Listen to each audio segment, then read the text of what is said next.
di pulang, habis itu Pak Prabowo lewat. Nah, saya salamin sekalian, Jenderal, kata saya kan, sehat selalu, gitu saya kan. Habis itu saya duduk, dipanggil, panggil sama Pak Prabowo kan. Oh iya Jenderal, kenapa? Nah, coba ya, lu jelasin ke gua. Coba lu jelasin ke gua.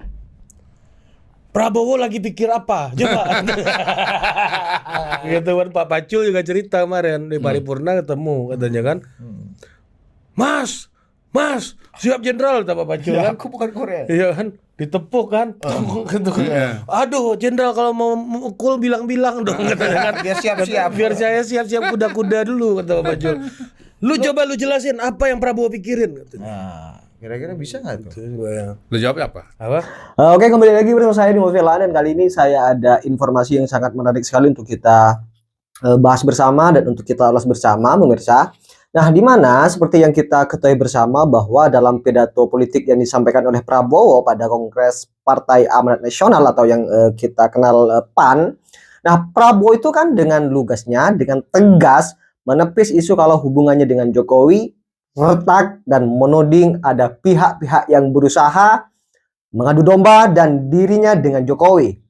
Dan Prabowo sampaikan bahwa hubungannya dengan Presiden Jokowi itu tetap harmonis dan penuh saling pengertian, terutama setelah selesainya Pilpres 2024. Nah, saking seriusnya Pak Prabowo, mirsa, terkait dengan bagaimana menjaga hubungannya dengan Pak Jokowi, ternyata Pak Prabowo itu bukan cuma hanya menyampaikan pada kongres tersebut di PAN, tetapi juga door to door, katakanlah sampai Bang Ari ya, admin dari Total Politik itu mengatakan bahwa dirinya pun juga pernah dilabrak oleh Pak Prabowo dengan mengatakan bahwa, karena kan seperti ini pemirsa, sebelum-sebelum itu kan banyak pengamat politik yang mengatakan bahwa memprediksi Pak Prabowo yang katanya akan meninggalkan Pak Jokowi kan seperti itu. Nah, berangkat dari itu, Pak Prabowo itu langsung, biar tidak menjadi semacam provokasi kepada masyarakat yang asal main tebak-tebakan saja, kata Pak Prabowo itu ternyata langsung menghampiri Ari sebagai admin dari Total Politik untuk bagaimana mematahkan argumen-argumen atau narasi-narasi semacam adu domba tersebut. Dan bahkan Bang Ari itu pun juga mengatakan bahwa Bambang Pacul sebagai kader dari PDIP pun juga di antara salah satunya yang dilabrak oleh Pak Prabowo untuk menanyakan, coba Bambang Pacul katakan apa yang saya pikirkan sekarang. Nah, ini kan juga bagian dari sindiran terhadap Rocky Gerung yang selalu mengatakan bahwa ketika saya membaca pikiran Pak Prabowo, kan sering seperti itu kan Rocky Gerung kan.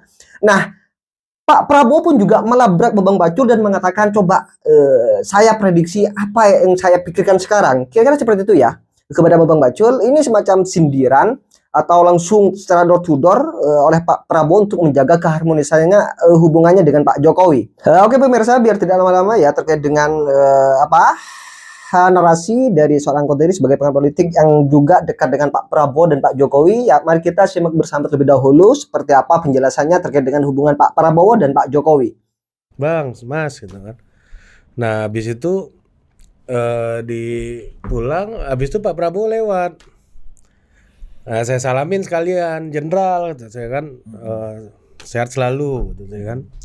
Habis itu saya duduk, dipanggil, Kamu gitu. panggil sama Pak Prabowo kan. Oh iya Jenderal, kenapa? Nah, coba ya, lu jelasin ke gua. Coba lu jelasin ke gua. Prabowo lagi pikir apa? Coba. Begitu kan, Pak Pacul juga cerita kemarin di paripurna ketemu, katanya kan. Mas, siap Jenderal, kata Pak Pacul kan. Aku bukan Korea. Iya kan, ditepuk kan. Gitu kan. Aduh, Jenderal kalau mau mukul bilang-bilang dong, katanya kan. Biar siap-siap. Biar saya siap-siap kuda-kuda dulu, kata Pak Pacul. Coba lu jelasin apa yang Prabowo pikirin, katanya. Jadi Mr. Q merasa nggak sih, ini kan memang isunya diembuskan lah, isu secara sistematis bahwa Pak Prabowo dan Pak Jokowi mengalami keretakan. Benar. Kan. Oke, jadi pertama begini, memang yang kalah ini kan, pihak yang kalah ini ya, bukan oposisi ya, penguasa yang lama kalah itu.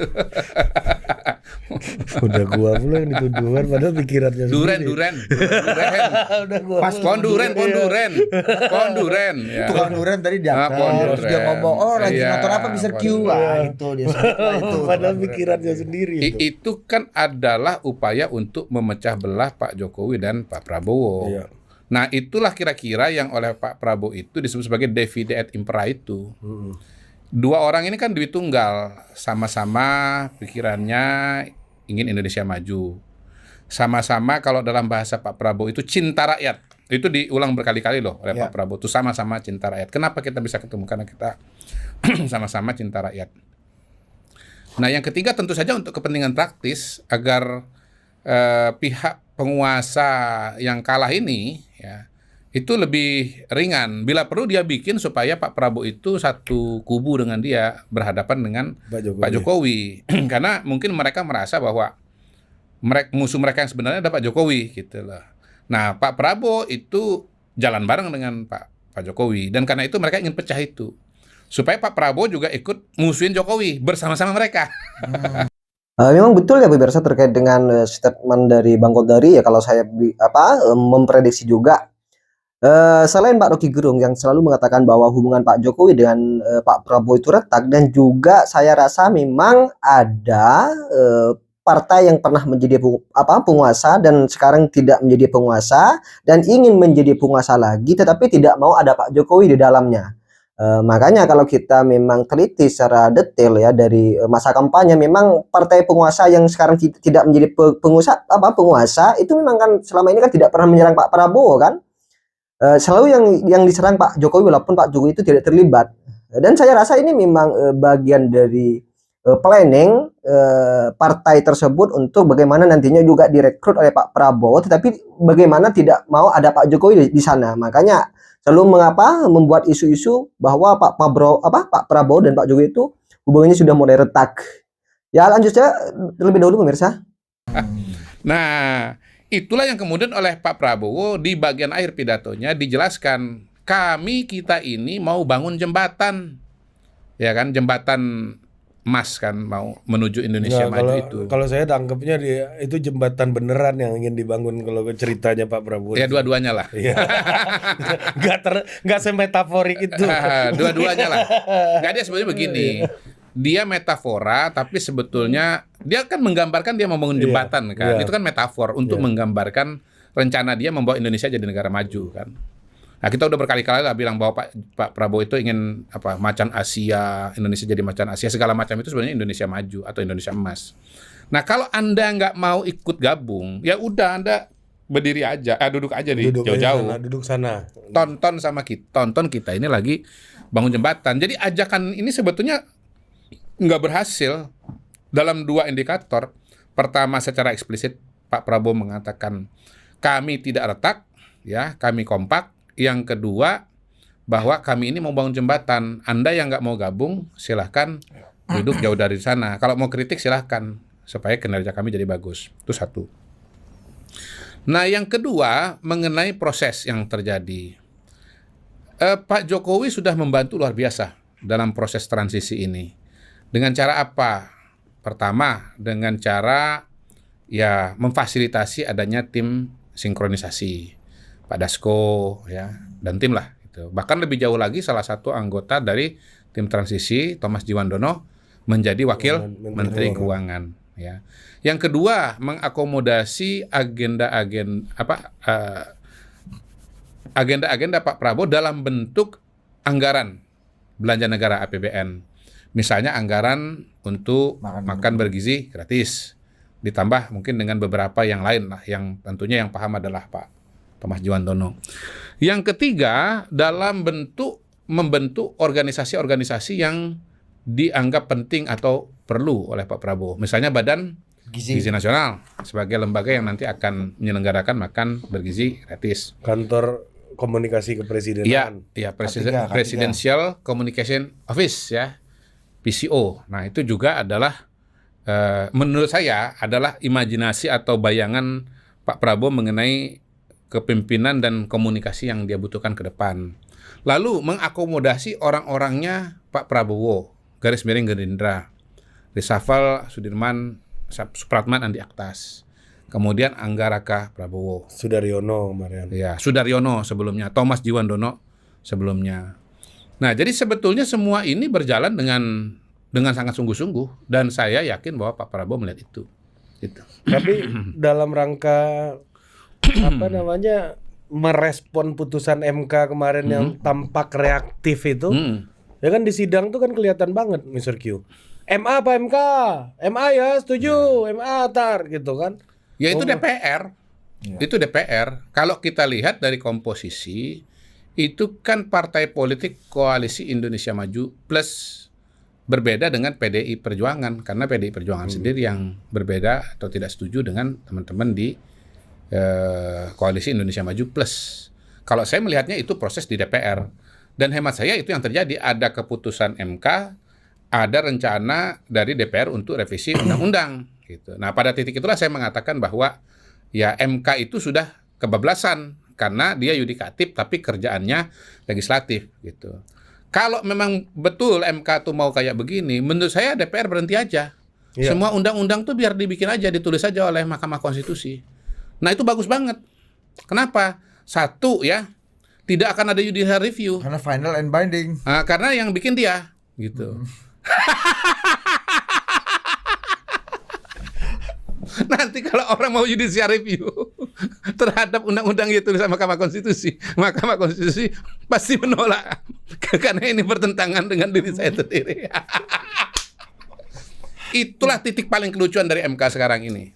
Titik ekstrimnya, kalau MK itu boleh nulis undang-undang, nulis ayat, nulis pasal, biarkanlah, ya, bayangkanlah bila seluruh undang-undang itu dikerjakan oleh Mahkamah Konstitusi. Nggak ada lagi tuh DPR. Meskipun secara substansi putusan MK kemarin dipuji-puji, dari Mahkamah Keluarga jadi Mahkamah Keadilan justru lagi. itu bos. Kalau MK ini dianggap sudah tobat, tanggung. Bikinlah dia jadi orang suci sekalian. Dengan cara apa? Seluruh undang-undang itu yang biasanya dikerjakan oleh DPR itu kita serahkan saja kepada Mahkamah Konstitusi untuk menulisnya. Pasti bagus, pasti tokcer. Karena ini semua wisdom, ya? adalah orang-orang yang wisdomnya sudah di atas rata-rata manusia Indonesia. Udah nggak punya kepentingan lagi. Sudah hatinya suci, ya. Dan mewakili tiga rukun di atas para ahli agama, di atas para ahli teknik, di atas para ahli hukum. Kalau ahli hukum yang itu ahli hukum biasa, ini ahli hukum, maha hukum. Karena Mahkamah Konstitusi final and binding, pasti bagus. Gitu. Bagus kan rekomendasi saya kan? Konkret kan? Gitu supaya kita tidak ada pembelahan-pembelahan, perbedaan-perbedaan lagi. Kalau sekarang DPR masih menulis undang-undang, membuat undang-undang, walaupun itu adalah amanah konstitusi, jelas-jelas pasal 20, 20A, 21. Tetapi ya itu kan kerjaannya manusia. Penuh banyak kepentingan, partai politik kepentingan sempit, bagian dari perpanjangan tangan kekuasaan, populisme otoriter. Itu. Kalau pakai tesis itu, udah Mahkamah Konstitusi aja yang bikin undang-undang. Nggak pusing kita udah bos. Nggak pusing kita. Ya, itu kalau konsisten. Iya. By the way, Mr. Q, ini beberapa hari terakhir ini lagi ramai banget nih. Apa tuh? Ya, ada anggapan Pak Prabowo lah yang kemudian menjadi hero. Ya. Yang membereskan, membatalkan ke... Oke pemirsa, mungkin saya rasa cukup ya terkait dengan statement dari Bang Kodari di Total Politik. Dan seperti apa komentar kalian pemirsa, tulis di kolom komentar. Ya seperti biasa, jangan lupa tekan tombol subscribe-nya biar kalian juga tidak ketinggalan informasi-informasi terbaru dari channel ini. Dan salam demokrasi dan salam NKRI.